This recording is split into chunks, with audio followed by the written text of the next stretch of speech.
আমাদের শরীরের মধ্যে দেহের মধ্যে যে চিন পাখি আছে, অচিন পাখি,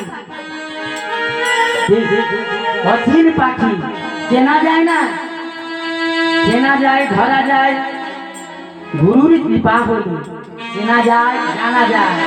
শাস্ত্র প্রমাণ দিয়ে বললেন আমার এরা সবাই হলাম গুরুর দাস, আমরা সবাই হলাম শ্রী গুরুর দাস। মানে সবাই হলাম গুরুর দাস, আর দাস আমরা।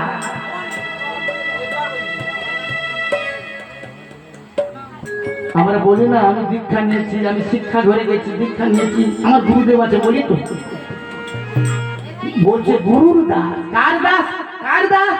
না অমুক দাস, আমার নাম হচ্ছে অমুক, আমি কার দাস? কার দাস? না শ্রী গুরু দাস। দাসের লক্ষণ কি? না ভজন ক্রিয়া। দাসের লোক কি? না সাধু সঙ্গ, কৃষ্ণ কথা। মানুষ ভালো মতো খেতে যায়, আনন্দ করে খেতে যায় না। দাসের লোভ হচ্ছে কি? সাধু সঙ্গ, কৃষ্ণ কথা।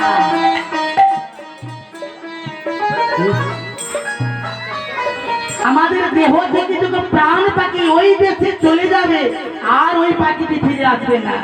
তাই বলছি কি জানো তো, আমার পোষা পাখি, আমার দেহের মধ্যে একটা পাখি আছে, পোষা পাখি।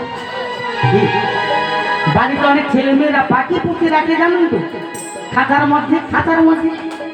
আমার দেহ খাতার মধ্যে একটা পাখি আছে, অচিন পাখি, তার চেনা যায় না। চেনালে কে চেনাবে? না গুরুদেব চেনাবে। আমার পোষা পাখি উড়ে যাবে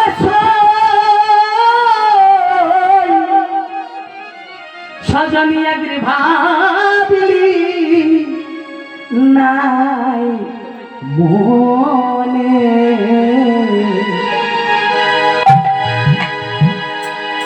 আমার পোষা পাখি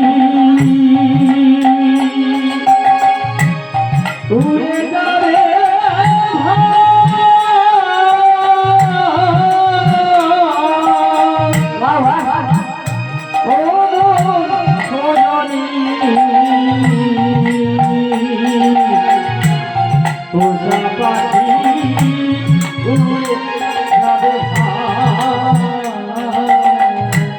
পোষা পাখি উড়ে যাবে সজনী একটা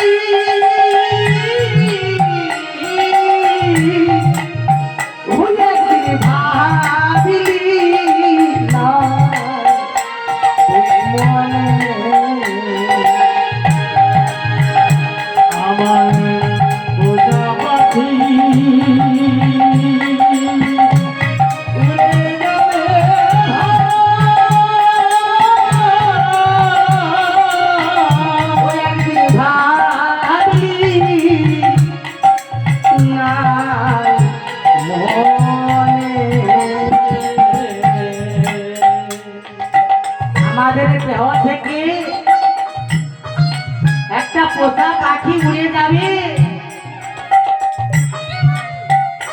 আমার এই সুন্দর দেহ ছেড়ে পাখিটি পালিয়ে যাবে। ওই পাখিটি কখনো ঘরে ঘুরে আসবে না। আসবে? আসবে না।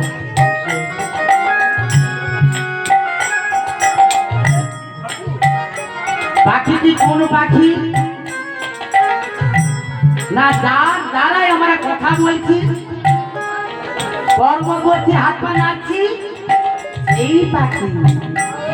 সেই পাখিটিকে বসে আছে পোষা পাখি।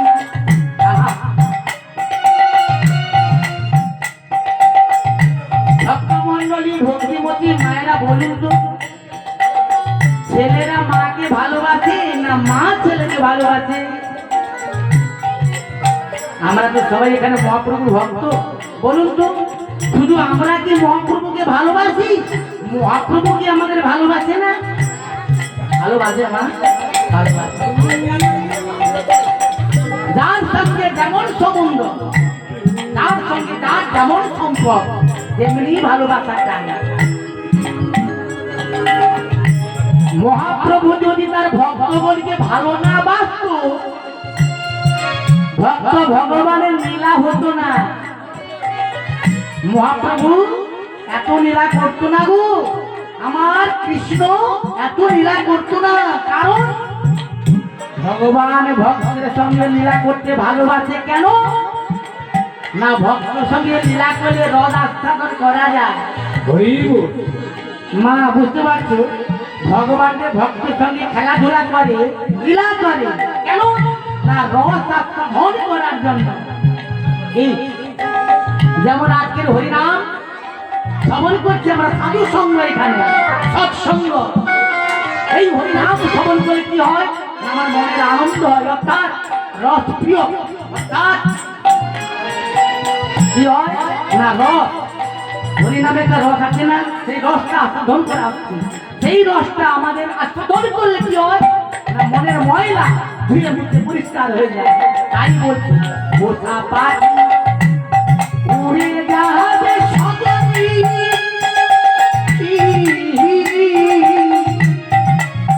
ওই ভাবলি না তুই মনে,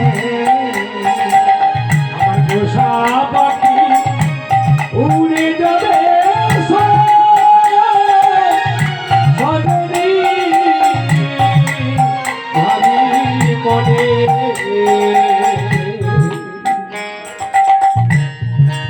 বুঝতে পারছো না, এই পাখিটি কখন আসে কখন যায়, কখন ঘুমায় কখন জাগে, আমি তা নিজেই জানি না। কে জানে না, গুরুদেব জানে, গুরুদেব জানে। গুরু ছাড়া কেউ জানে না। আপনি বলবেন দাদা কীর্তনের ভাই, তুমিও মানুষ যেমন দেখতে, গুরুদেবেও তেমন দেখতে, তিনি তো মানুষ। তা আমি জানি না, দেখতে পাবো না, গুরুদেবের মধ্যে সেই জ্ঞান আছে, তিনি দেখতে পাবে, তিনি জানাই জানতে পারবো। এটা কেমন বিচার? আগে বলে গেছি না, জীবিত তার লাগি নন্দ সুত হরি, ভুবনে প্রকাশ হন গুরু রূপ ধরি। তাহলে যে বস্তু আমার মধ্যে নাই, সেই বস্তু আছে গুরুদেবের কাছে। কি হরিনাম বলে কেন, হরিনাম শুনে কেন না, মনের ময়লা পরিষ্কার করার জন্য, তাই তো। আচ্ছা বলুন তো মা, হরিনাম শ্রবণ করলে যে মনের ময়লা পরিষ্কার হয়, কি করে জানবো, কি করে বলবো? বা ভাবাপন্ন আছে তো নাকি?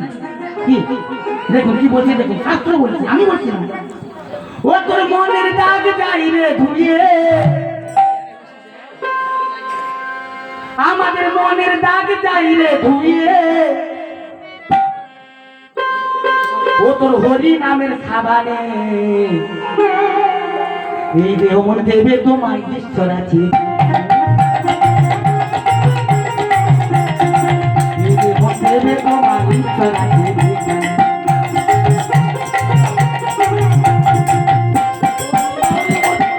ও তোর মনের দাগ যাইবে ধুয়ে, ও তোর মনের দাগ,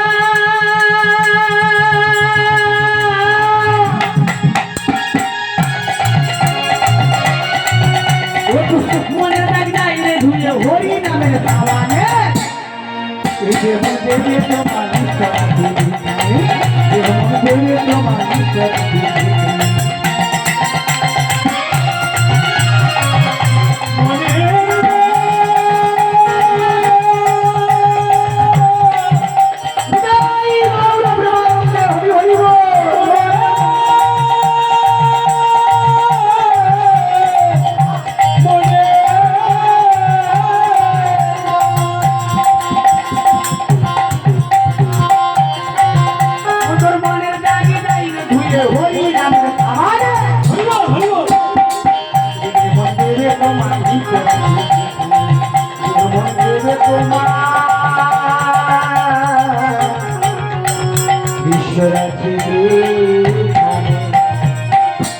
কি বলে গেল? মনের দাগ, মনের কালি যাইবে ধুয়ে হরি নামের সাবান। তাহলে এখানে হরিনাম হচ্ছে, আপনারা শ্রবণ করছেন, আমারও আনন্দ হচ্ছে, আমারও মনের ময়লা পরিষ্কার হচ্ছে। কি না, ভক্ত সঙ্গ, ভক্ত দর্শন। যেমন গঙ্গাকে দর্শন করলে মনের পাপ দূরে যায়। গঙ্গার নাম স্মরণ করলে, উচ্চারণ করলে মনের পাপ দূরে যায়। গঙ্গার জলে চান করলে মনের পাপ দূরে যায়। ভক্ত সঙ্গ করে মনের পাপ দূরে যায়। তাহলে এবার বলুন, এই হরিনামের সাবান কোথায় পাওয়া যাবে? কি সাবান লাগে তো নাকি? বাহির জগতে সাবান কিনে আমরা বাহির জগৎ পরিষ্কার করি, ভালো থাকার জন্য, ঠিকঠাক থাকার জন্য ব্যবহার করি। আমার দেহের মধ্যে যে ময়লা আছে, আমার মনের মধ্যে যে ময়লা ভর্তি, ওই সাবান কোন দোকানে পাওয়া যাবে? দাদা ভাই, ভক্তমন্ডলী মায়েরা বলুন, ওই সাবান কি দোকানে পাওয়া যায়?